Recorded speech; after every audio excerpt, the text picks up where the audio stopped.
اب جو پھر آ جاتی ہے اس کی ایڈلٹ لائف، یعنی 18 سے آگے، پھر وہ جوان اب ہو رہا ہے۔ اب اب دیکھیں جی 18 سال کی اور آگے عمر ایسی ہے جس میں وہ کسی نہ کسی ٹریک پہ چڑھ چکا ہوتا ہے۔ بلکہ اگر کوئی ایف ایس سی کر رہا ہے بچہ، اس نے ڈاکٹری کی طرف جانا ہے یا انجینئرنگ کی طرف جانا ہے یا کمپیوٹر کی طرف جانا ہے، وہ ایک میدان کی طرف وہ ریس شروع اس کی ہو چکی ہوتی ہے۔ اب اگر یہ پچھلی ساری سٹیجز جو ہیں اس کی، بلکہ infancy, early childhood, late childhood, adolescent اور یہ ساری چیزیں اگر اچھے طریقے سے وہ آ چکا ہے آگے، تو اس کی ایڈلٹ لائف ایک بہترین لائف ہوگی، آئیڈیل لائف ہوگی۔ اور یہ اس وقت ہوگی جب اس کو ہم نے اس کی تربیت میں بہت اچھا رول ادا کیا ہے، یعنی اس کو فیتھ، جو مذہب کی طرف، دین کی طرف ضرور راغب کریں۔ جو بھی جس کا مذہب ہے، جو بھی ہے، یہ ضروری ہونا چاہیے، کیونکہ جو فیتھ ہے وہ بہت انسان کی زندگی میں رول ادا کرتا ہے۔ اسی طرح اس کی جو اخلاقی تربیت ہے اس میں اس کا بہت رول ہے۔ پھر اس کو ایک ورزش کی عادت ہونی چاہیے تاکہ اس کی انرجی جو ہے وہ ایک تو ورزش میں جائے پلس اس کی باڈی بنے، تو اس کو شوق ہو کہ ہاں باڈی بنانی ہے، میں نے ایسے کرنا ہے، میں نے یہ چیزیں۔ پھر اس کے دوست بہت اچھے ہوں، تو یہ اس کو کانسٹنٹ مانیٹر، مطلب کہ مانیٹر کا مطلب یہ نہیں ہے کہ جو اس کے اوپر ایک جاسوسی کا جال پھیلائیں، مطلب اس کو اچھے طریقے سے گائیڈ کرتے رہنا ہے۔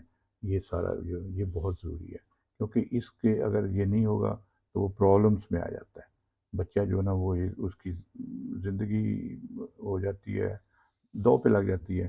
اور واضح ہے بچے کی زندگی داؤ پہ لگتی ہے تو ماں باپ کا سکون بھی جو ہے نا وہ داؤ پہ لگتا ہے۔ تو یہ بہت ضروری ہے۔ اور اس عمر میں پھر وہ اس کو جو ایک اس کی پازیٹیوٹی اس میں آ جاتی ہے، اگر اس کی صحیح سائیکو سوشل ڈیولپمنٹ ہوئی ہے تو اس میں پازیٹیوٹی آئے گی، وہ محنتی ہوگا، وہ ایک رستے پہ، سیدھے رستے جو کہتے ہیں صراط مستقیم، وہ چلے گا۔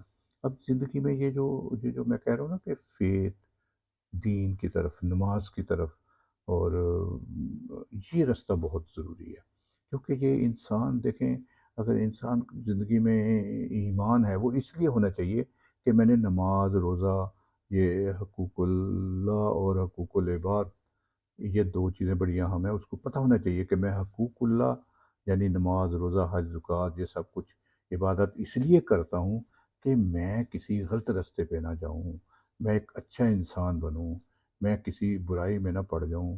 میں اگر کوئی دیکھے نا، اگر کوئی ایک انسان ہے، اس کے سامنے سب کچھ ہے، مطلب کہ نگیٹیوٹی ہیں، سب سارے راستے کھلے ہیں، اس کو اویلیبل ہے، اب وہ اس سے کیسے بچے گا جب اس کا ایمان مضبوط ہوگا؟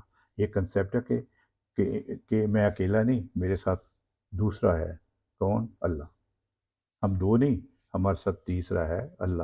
اگر یہ دیکھیں چیز ہو جائے کہ اللہ ہمیں دیکھ رہا ہے، اللہ ہمارے سامنے ہر وقت ہے، موجود ہے، تو ہم کبھی غلط راستے پہ جائیں گے نہیں۔ یہ ایمان اس کا مضبوط کرنا۔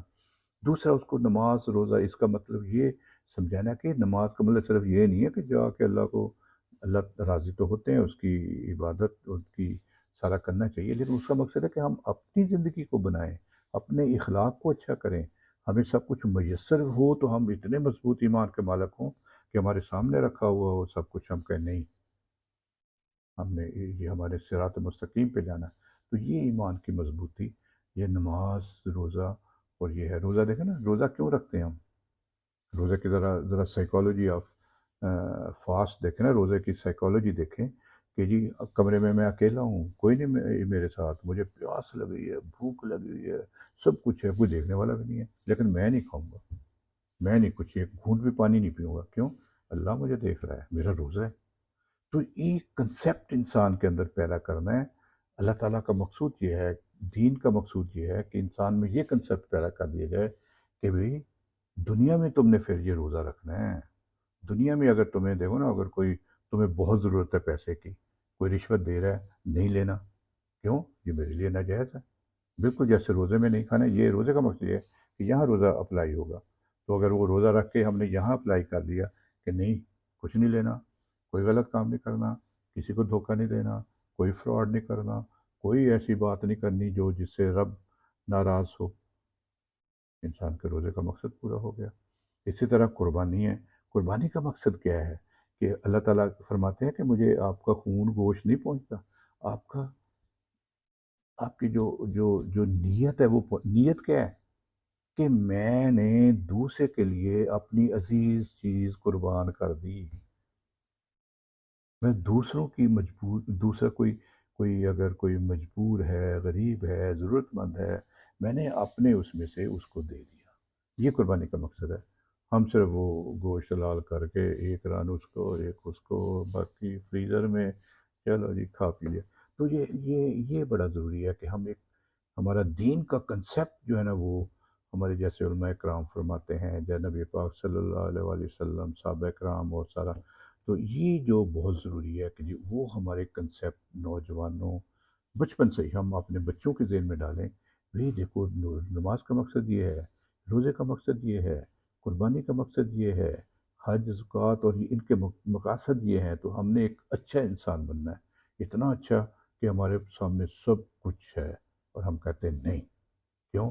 میں مسلمان ہوں، میں روزے سے ہوں، میں ایسے، یہ ساری چیزیں، تو اگر ایسا ہو جائے گا تو وہ ایک بہترین انسان ہے، کامیاب انسان ہے وہ، محنت کرے گا قوانین قدرت کے مطابق، جب ہم چلیں گے تو اللہ بھی برکت ہمیں ڈالیں گے۔ تو یہ انسان کے لیے بہت ضروری، جو بھی دوسرے مذاہب والے بھی، وہ ان میں بھی اچھی باتیں ہیں، سب کچھ ہیں، وہ اپنے اپنے مذہب کے مطابق اس طرح چلیں کریں، اور تو جو پھر انسان ایک اچھی زندگی اور کامیاب زندگی گزارتا ہے۔